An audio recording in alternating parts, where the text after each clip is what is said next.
Hey everybody, it's Jason Blaha here, and today I thought I would chat with you guys about my speed work from today. This probably won't be up for a month, but someone had asked me, could I explain what's going on with this 5x5 speed work? And this is some of the newer stuff that Westside has put out, and people need to understand. They always innovate, they always change, they're always looking for ways to train the best.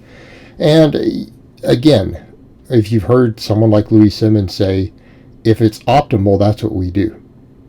And if we find something that works better than what we're doing now, that's what we change to. Therefore, we're always right. We are always at the cutting edge because we're always willing to push the bleeding edge and innovate and figure out what works and why it works. And again, that's why they've been successful.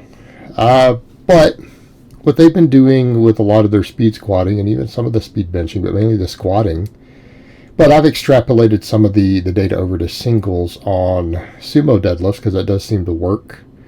But it's running 5x5 with heavy bands. Now, some people say, well, like, what about chains? I don't know if it's going to work the same with chains. And they're running this with band waves. And what it is that it's 5x5, which is the same short breaks we normally do. And we're kind of breaking the old rules, right? What was the old rule? That doubles should give you the same amount of time it takes to lock a 1 rep max squat. They're just going to just 5. Like, let's just disregard that and just work on generating power and workload and get as explosive and thick as possible. And I'm going to say that this is for more advanced lifters.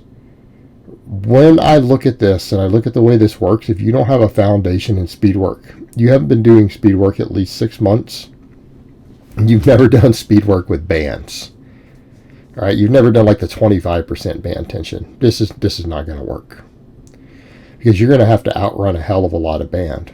Because a lot of times with even the doubles, you're doing what, 50%, 55, 60% plus 25% bands. Okay, that's not bad. All right, that's not that bad. But it's for doubles. Right, you've only got to do 2 reps. With this, we're doing 5. And you'll see my full 5x5 from the first day I tried this, and I'm going to improve on this. So we'll see how this goes. We'll see how the mileage goes on this by the time this video comes out of how I've done with this method. But it's 47% 1 rep max on the bar, week 1, 52%, and then 57%, with 33% band tension. What do we mean by those percentages of your max? So I'm calculating for me off of about a 530 box squat, right? 530 box squat. It's about what I think my max box squat would be right now if I tested it straight raw. Pretty reasonable, because again, I got 515 off the cambered bar last time I tested with 57 pounds of chains. I don't think that's unreasonable. So that's what I ran off of for my own calculations. And so what that ends up being is that at the top, it's 80, 85, and 90%. Now, what's the difference between bands and chains? You hit peak tension on the bands faster than you do chains. Chains scale linearly as they unload. Bands, when you run big, heavy bands like this, they hit peak tension by about the 2/3 of the way up. They gain very little. Like by the halfway mark, so let's say you're running 150 pounds of bands. By the halfway mark, you're already at 120, 130. And you only get maybe that last 20 pounds over the last half of your rep.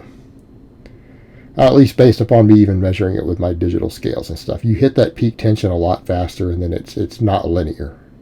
It's like an exponential curve early on, and then it flattens out. And you have to outrun the bands. Because what we have here is that you're locking basically the last third of the movement at 80%, 85, 90%. Which isn't that bad. I mean, realistically, at 80%, that's not terrible. You start getting up to 90% for 5x5 with short breaks. Okay, do you guys see where I'm going with this? Anyone who's used bands understands. Bands are hard. A lot of guys out there are like, oh, it's not a big deal. If you can lift 500 pounds on a lift, 400 pounds plus 100 pounds of bands, like for a max lift, should be easy, right? Yeah, you would think so. You would think so, but that's going to be above 90% of your max. I promise you. Promise you it will be. So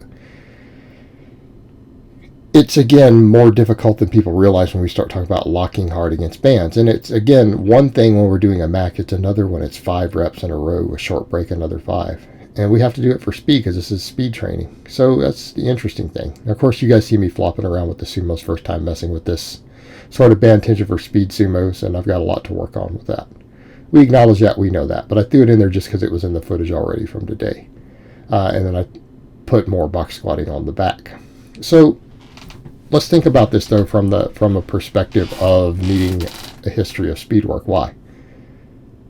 Well, if you take someone who's, say, a more novice lifter who hasn't built a lot of power off the box squat yet, for example, what do you think is going to happen? They're not going to finish their first set. You can't have dwell time with heavy bands, okay? If you do not push through and outrun the bands with heavy band tension, you get jerked back down easily. And when you're talking about over 100 pounds of band tension, even though you might be thinking, well, even if I only got whatever, 50% of my max, plus that band tension, it shouldn't be that hard, right? In theory, till you hit those heavy bands. If you dwell and you go slow near the top against heavy bands and you don't lock through fairly quick, you miss the rep. Like if the bar stops moving when you pass the halfway point, it slingshots you back down. Like the bands jerk you back down. They jerk the bar back down. What do I mean jerk it? Well, on a deadlift, it might pull it out of your hands. On a bench, it drops it back into your chest. And on a squat, it drops you back onto the box. So we're talking about very aggressive band tensions with very aggressive lockouts for multiple reps, quite a few. I mean, 5x5 is very different from doing 10 doubles. And I want that to be very, very clear. Doing 10 sets of 2 with 60 seconds apart is not the same as 5 reps with a 60-second break and 5 more. It's more total reps, 2.5 times as many reps per set with more work density. So you have to have both a foundation and speed work, and you have to have some conditioning. If you don't do any GPP or cardio, this isn't going to work. So this is one of the things, it's like that I'm displaying for you guys that I'm doing, but this may not be applicable to a lot of you. Right? If you're new to conjugate and you're new to speed work, I don't think this is going to be viable. You need to build a foundation. Also, you're going to have to be in shape. And I hate to have to explain the difference. There's too many bodybuilders out here who listen to this stuff. They don't know what the word in shape means. Because they'll be like, you don't look in shape to me. I'm like, bodybuilders are never in shape. There is no such thing as an in-shape bodybuilder at competition time. It is biologically impossible. You're in piss poor shape. You're in horrific shape. You're too lean to be in shape. Does that make sense? In shape means you can handle a ton of work density. You have good cardiovascular conditioning. You clear waste products quickly, and you can do a ton of work and bounce back from it. Your ability to do large amounts of work in a short period of time. That is what in shape means. Okay? If you haven't been doing your conditioning work, like in my case, it's been loaded carries, and I just recently switched over to dragging a sled, right? That's what we mean by conditioning work. Drag a sled. Get out and drag a sled outside. Do 20 minutes of farmer's walks, like loaded carries with, 200, 300 pounds. Be in shape. You have to be in shape to do this, because what's going to happen if you start running out of breath with those short breaks on a 5x5 with this, you're going to run out of steam. You're going to miss lifts, and you're going to get stapled. You're not going to be able to outrun the bands. So I think this is a great protocol, and it's one I'm using, but there is no way I'd put an intermediate lifter on this protocol. I don't think it's viable. I would stick them back over to the more normal one. And maybe I'm wrong. I could be wrong, because I haven't run any of my guys on this protocol. I don't have enough clients who are set up to run heavy bands either. Most of my guys, even with some bands, are not set up to run bands like I'm running. So Again, a little bit different of an animal there. But I'm going to experiment with it, obviously, see how it goes, test it out myself.